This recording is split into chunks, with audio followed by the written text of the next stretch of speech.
Hi, this is Isaac from Mustad. Right now I'm here in Cochin and I've been invited by Pelagic Tribe, distributor for Mustad sports fishing products, to do a presentation on Jig Heads. We have been talking to a lot of anglers in India, and we realized that soft plastics is fast becoming one of the more important type of lures that you guys use for your fishing, especially along the shoreline for many different species like mangrove jacks, groupers, barramundi. So today we're going to touch on a little bit about using the correct type of jig head and how to do a proper rigging of soft plastics. Right, so with me, I have a pack of the Mustad darter jig heads. All these jig heads are constructed using a heavy duty jig hook, a 90-degree jig hook. And you can see that all of them are packed very neatly in a inner blister packaging to prevent the hook tips from getting into contact with one another. This really helps to keep the hooks sharp. And on every piece of the jig head, you will see on one side the Mustad logo, and on the other the weight of each jig head is actually printed or engraved into the molded into the jig head. So it's easy for you to identify the correct size to use for your fishing. So right here, I have a few different types of soft plastics. First of all, we talk about a very important aspect of the jig head, which is the size of the hook.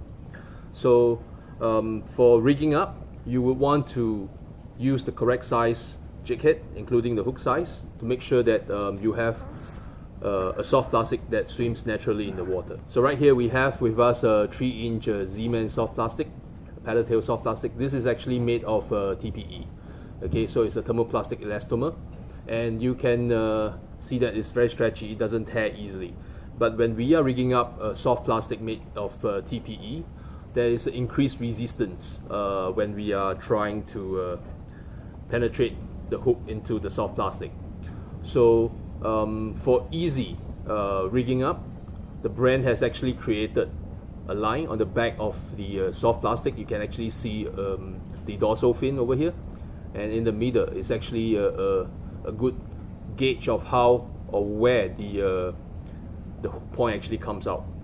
So before you actually start rigging, you can place the jig hook, right beside the soft plastic as a gauge. Okay, it should fit the soft plastic approximately about 2/3. Okay, 2/3 from the back of the soft plastic.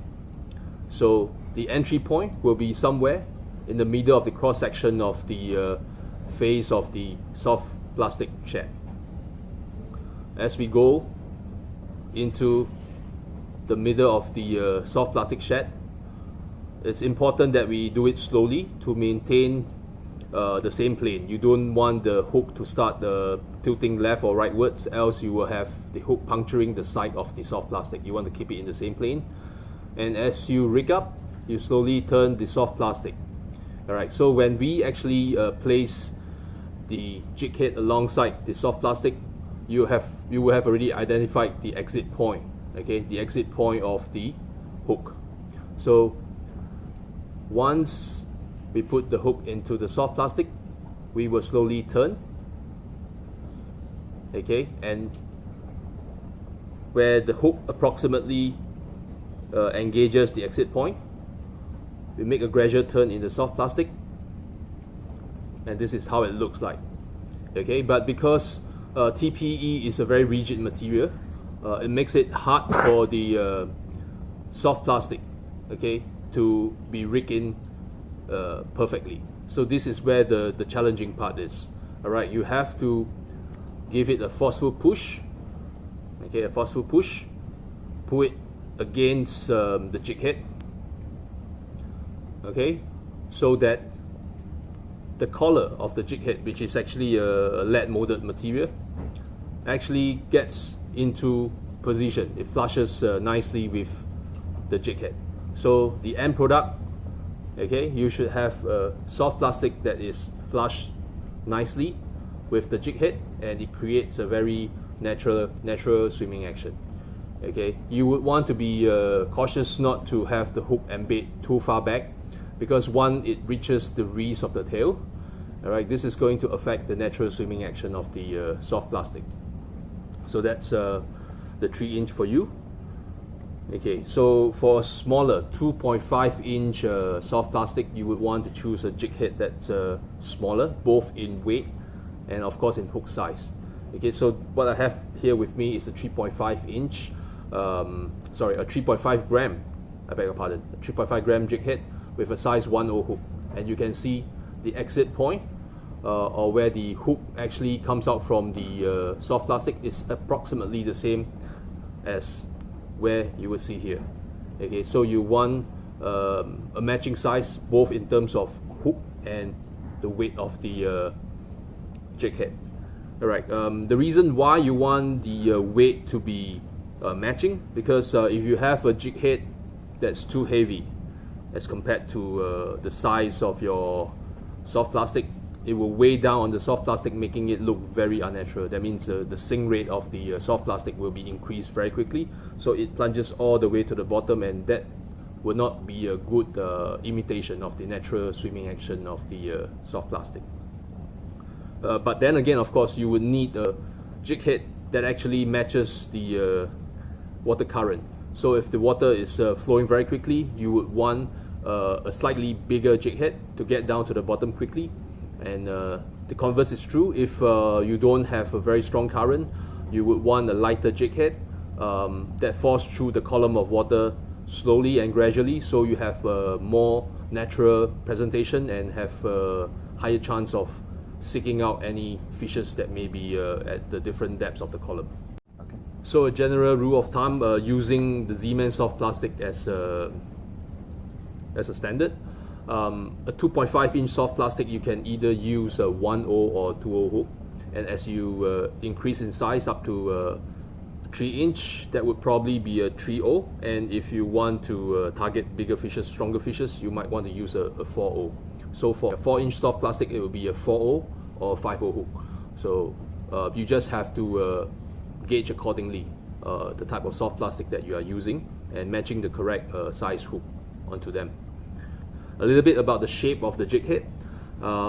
What we have here is a darter jig head. There are many different shapes of jig heads you find in the market. Some of them can be a bullet jig head, some of them a ball jig head, which is totally round. And what we have here is actually the darter. You can see that it's angular.